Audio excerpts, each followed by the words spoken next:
We're here today at Dover House on Whitehall for the launch event for BS 30417, Provision of Inclusive PPE, a guide.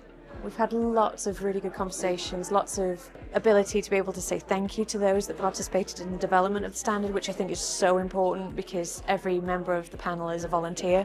It's also been a really great opportunity to highlight it to the MPs that have been able to attend the launch event and to highlight how important this issue is.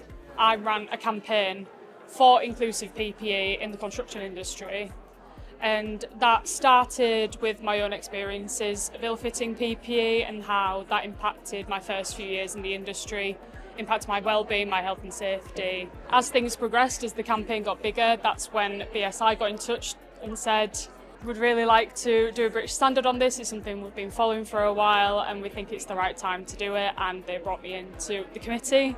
And I've been working on the British standard, and obviously it's now all published and released, which is brilliant. The whole point of PPE is that it's there to save people.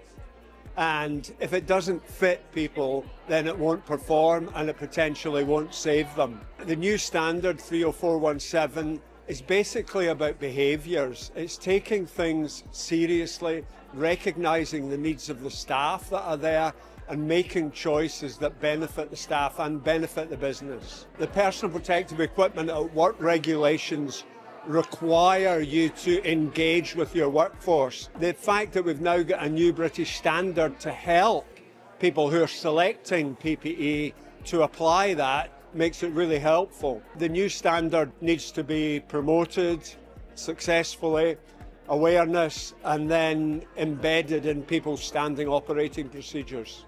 It's been a big day, and I'm just so proud of everyone who supported us. And I think together with all of this, it's going to help everyone feel more at home in the industry, safer in the workwear, and therefore help to improve diversity in the long run.